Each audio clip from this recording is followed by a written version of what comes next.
علی بھی اگلا سوال ہے، ہمارے معاشرے میں مروجہ حلالہ تو حرام ہے، اس کے برعکس اگر کوئی عورت دوسری شادی کر کے بلا وجہ خلا یا طلاق لے کر پھر سے پہلے خاوند کے پاس آنے کا ہیلا کر لے تو پھر کیا حکم ہوگا؟ ایک وہ پاکستانی عورت ہے جنہیں کیسا وڈا حلالہ کرے، یہ آج تک حلالہ ہے کدھر لکھا بھی نہیں ہوا۔ سنن ابن ماجہ میں حدیث ہے، حلالہ کرنے والے پر اور کروانے والے پہ اللہ کی لعنت، نبی صلی اللہ علیہ وآلہ وسلم نے لعنت فرمائی ہے۔ یہ حلالہ کا لفظ بھی ویسے عجیب و غریب ہی شروع ہو گیا اور اس کو لوگوں نے یوز کیا۔ قرآن حکیم میں حلالہ کا لفظ نہیں ہے، یہ فقہا نے ٹرم ڈیوائز کی ہے۔ جی وہ سورہ بقرہ میں آتا ہے نا کہ اگر مرد و عورت کا آپس میں یعنی 3 طلاقیں ہو چکی ہیں، اب بائی چانس وہ عورت کسی اور مرد کے ساتھ شادی کرتی ہے، وہ مرد مر جاتا ہے یا اس کو طلاق دے دیتا ہے اپنی مرضی سے، پری پلانڈ نہیں، جی وہ تو لعنتی ہے، اور بعد میں پھر اس کو خیال آتا ہے کہ میں پچھلے مرد کی طرف چلی جاؤں، تو اس کا جواز موجود ہے۔ اس کو انہوں نے حلالہ ایک ٹرم ڈیوائز کی، اس کے بعد پھر شرعی حلالہ، پھر غیر شرعی حلالہ، پھر حلالہ نکالنے والے مولوی آگے میدان عمل میں، اور پھر ایک رات کے نکاح شروع ہو گئے۔ یہ پورے کا پورا تماشا اس کی بنیاد پہ، حالانکہ میں آپ کو بتاؤں حنفی فقہ جو ہے نا وہ بھی اس طرح کے حلالوں کو جائز نہیں سمجھتی ہے۔ علیحدہ بات ہے کہ حلالہ نکالنے والے سارے مولوی حنفی ہیں، یعنی بریلوی اور دیوبندی، لیکن ان کی فقہ نہیں مانتی اس کو کہ پری پلانڈ حلالہ کریں، تو یہ نکالتے کیوں ہیں حلالے؟ پھر ایک ایک رات کے نکاح، ہمارے جیلوں میں کتنے مولوی ہیں جنہوں نے حلالے نکالے ہیں اور نکلوائے ہیں، باہر جانے کی ضرورت نہیں، آپ سب لوگوں کو پتہ ہے، ہر علاقے میں پوری پوری سٹوریاں موجود ہیں۔ اب رہ گیا یہ عورت، اس کے لیے حکم یہ ہے کہ سنن ابی داؤد میں، جامعہ ترمذی میں حدیث ہے کہ جو عورت بغیر وجہ کے اپنے خاوند سے طلاق لے لے یا خلا لے، وہ جنت کی خوشبو بھی نہیں پائے گی، لیکن دنیا میں اسٹیبلش ہو جائے گا۔ اگر ایک عورت کہتی ہے میں نے تمہارے ساتھ نہیں رہنا، تو ٹھیک ہے، اس کا حق ہے نہ رہے۔ اگر کوئی جینوئن ریزن وہ پروڈیوس نہیں کر پا رہی، اس کے باوجود بھی دنیا میں اسٹیبلش ہو جائے گا، یہ اللہ نے فیصلہ کرنا ہے۔ ہم نہیں کہہ سکتے کہ جی وہ بلا وجہ لی ہے اس نے۔ ایک عورت ایک خاوند کے ساتھ نہیں رہنا چاہتی، یہ بذات خود بہت بڑی وجہ ہے۔ جی بعض اوقات شادی کے بعد پتہ چلتا ہے آتے صحیح نہیں ہیں معاملات، اور یہ قریب ہی نبھا لینے چاہیے۔ میں نے دیکھا ہے کہ لوگ جناب وہ رشتے چلاتے رہتے ہیں، وہ گھسیٹتے رہتے ہیں، بعض اوقات 4 بچے ہو جاتے ہیں، پھر جا کے طلاق ہوتی ہے۔ اس سے بہتر نہیں پہلے علیحدگی ہو جائے۔ طلاق اللہ نے رکھی کیوں ہے؟ اسی لیے کہ اس کو یوٹیلائز کیا جائے جب ضرورت پڑے، یہ یاد رکھیے گا، ویسے نہیں۔ جامعہ ترمذی میں حدیث ہے، اللہ کو حلال چیزوں میں سب سے ناپسندیدہ طلاق ہے۔ حلال اس لیے کہ ضرورت کے تحت یوز کر سکتے ہیں، ناپسند اس لیے کہ اسلام جو ہے خاندانی نظام میں بلیو کرتا ہے۔ اسلام قطعاً اس بات کی اجازت نہیں دیتا کہ آپ خاندانی سسٹم کو توڑنا شروع کر دیں۔ جی حتیٰ کہ صحیح مسلم میں وہ بڑی مشہور حدیث ہے کہ شیطان کا تخت پانیوں پہ لگا ہوا ہے، اور رات کے وقت وہ سارے چیلوں کی میٹنگ کال کرتا ہے۔ وہ جو میں نے کہا تھا ہو سکتا ہے وہ برمودا ٹرائنگل پہ جو چیز غائب ہوتی ہے وہ شیطان کا تخت ہی لگا ہوا وہاں پہ، تو وہ سارے شتونگڑے آ کے نا، اس کے جو چیلے رات کو آ کے اس کو شام کو بتاتے ہیں کہ آج ہم نے کسی سے چوری کروائی، کسی سے زنا کروا دیا، کسی سے فلاں برائی کرائی، کسی سے فلاں، تو وہ سنتا رہتا ہے۔ اور جب ایک چیلا کہتا ہے نا آج میں نے میاں بیوی کے درمیان جدائی کروا دی ہے، تو وہ کہتا ہے اصل کام تو نے کیا ہے۔ پھر وہ اس کو گلے لگا کے ملتا ہے۔ یعنی میاں بیوی کا رشتہ کتنا امپورٹنٹ ہے، اس کے ٹوٹنے سے معاشرہ ٹوٹ جاتا ہے۔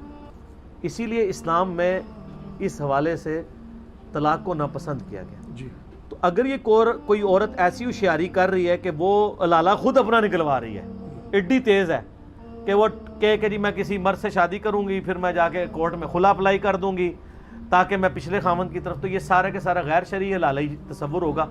وہ جب پچھلے کی طرف لوٹے گی بھی تو وہ بھی زنا ہی ہوگا، حرام ہی ہوگا۔ جی یہ سب کی سب چیزیں حرام ہیں، وَأَنْتُمْ تَعْلَمُونَ۔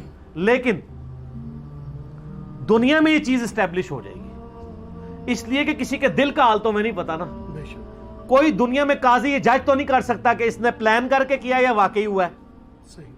دنیا میں اسٹیبلش کیا جائے گا۔ ان ساری چیزوں کے اوپر چیک جو ہے نا وہ خوف خدا ہے۔ اسی لیے قرآن حکیم میں آیا کہ اگر کسی بیوی کو چھوڑنا ہے نا تو اس کو ذلیل کرنے کی نیت سے، سورہ بقرہ میں آتا ہے، یہ نہ ہو کہ اسے بار بار رجوع کرتے رہو، چھوڑنا ہے تو چھوڑ دو، رکھنا ہے تو رکھو، کیونکہ دنیا میں آپ کوئی اس طریقے سے قانون نہیں بنا سکتے جو 100% پرفیکٹ ہو جب تک کہ خوف خدا اس میں شامل نہ ہو۔ جی اللہ کی شریعت کے قوانین بھی خوف خدا کے بغیر پرفیکٹ نہیں ہے. ورنہ ایک شخص کہتا ہے جی میں نے اپنی بیوی کو طلاق, اس نے دل میں سوچا میں نے اسے چھوڑنا ہے, ایک طلاق دے, 90 دن پورے ہونے سے ایک دن پہلے رجوع کر لے. اور رجوع اس لیے نہیں کیا کہ میں نے بسانی ہے, اس لیے کہ اسے پھر 2 ہفتے رکھ کے پھر ایک اور طلاق پھینکوں گا, پھر 90 دن اس کو ذلیل کروں گا, پھر 89 والے دن پھر میں رجوع کر لوں گا. تو اب اس کے اوپر چیک کو دنیا کے قانون تو نہیں ہے, وہ کہے گا میرا حق ہے, میری مرضی میں رجوع کروں. تمہیں کس نے کہہ دیا میں ذلیل کرنا چاہتا ہوں, میں رکھنا چاہتا ہوں, اندر نیت ہے نہیں رکھنا چاہتا. اس کے اوپر چیک کیا ہے؟ خوف خدا.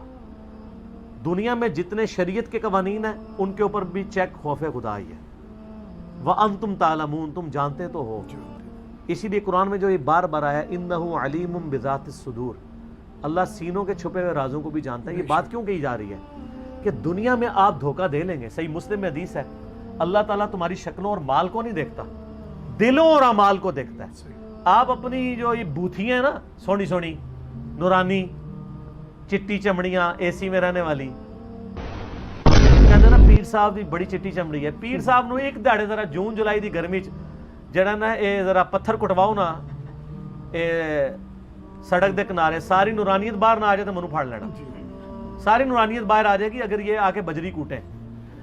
ان کا بلٹ, یقین کریں ان کے ہاتھ اتنے نرم ہوتے ہیں جیسے چھوٹے بچوں کے. ان کو آپ سلام لیں نا تو وہ اتنے بالکل لگتا ہے کہ ٹوٹ کے آپ کے ہاتھ میں آ جائیں گے, روئی کی طرح نرم. اس کی وجہ یہ ہے کہ انہوں نے تو آپ کے پیسے پہ عیاشی کی ہوتی ہے. مجھے یاد آ گیا ایک مدنی لطیفہ عرض کر دیتے. میری وائف مجھے کل بتا رہی تھی, اگلے دن نا وہ کہہ رہی تھی کہ فیس بک پہ نا کسی نے ایک پوسٹ شیئر کی, اس میں 2 ہاتھ بنے ہوئے تھے. ایک ہاتھ جو ہے وہ کالا سا تھا, بڑا بھدا سا ہاتھ, اور ایک بڑا خوبصورت ہاتھ جس کے ناخنوں پہ نیل پالش بھی لگی ہوئی تھی. اس کے اوپر لکھا ہوا تھا کمانے والا ہاتھ, اس میں لکھا تھا خرچ کرنے والا ہاتھ. تو یہ پیروں کے ہاتھ کمانے والے نہیں ہوتے ہیں, خرچ کرنے والے ہوتے ہیں. کمانے والے ہاتھ تو پھر بدے ہی ہوں گے نا, خرچ کرنے والے ہاتھ جو ہیں وہ آپ کو بڑے خوبصورت نظر آئیں گے, چاہے پیروں کے ہوں چاہے عورتوں کے ہوں. تو اس طرح کے معاملات کو اس حوالے سے ضرور دیکھنا چاہیے. آپ اپنی شکلوں سے, مال سے پبلک کو تو دھوکہ دے سکتے ہیں, اللہ کو نہیں دے سکتے. اور جامعہ ترمذی میں حدیث ہے, حسن ابن علی کہتے ہیں نبی علیہ السلام نے فرمایا تھا گناہ وہ جو تیرے دل میں کھٹکے اور تو اس بات سے آر محسوس کرے کہ لوگ اس کے اوپر مطلع ہوں. تو یہ یعنی انسان کے دل میں خود جو ہے نا وہ کھٹک جاتی بات. اچھا, یہ جو میں نے حدیث بیان کی یہ صحیح مسلم میں ہے, گناہ وہ جو تیرے دل میں کھٹکے اور تو اس بات سے آر محسوس کرے کہ لوگ اس پر مطلع ہوں. جو جامعہ ترمذی میں حسن ابن علی والی حدیث ہے اس میں الفاظ یہ کہ نبی علیہ السلام فرمایا جو چیز تمہیں شک میں ڈال دے اسے چھوڑ دو, اور سچائی اطمینان عطا کرتی ہے اور جو جھوٹ ہے وہ بے سکونی دیتا ہے. یہ حسن ابن علی کو نبی علیہ السلام نے نصیحت کی تھی علیہ السلام ورضی اللہ عنہما. تو اس طرح کے سارے معاملات میں اس عورت کو تو پتہ ہے وہ کیا چکر چلا رہی ہے. اب وہ خام خواہ لوگوں کو کہتی پھرے, یہ علیحدہ معاملہ ہے. وہ دھوکہ جو دے رہی ہے وہ اللہ کو یا عوام کو دھوکہ نہیں دے رہی, اپنے آپ کو دھوکہ دے رہی ہے. جی ٹھیک ہو گیا. جی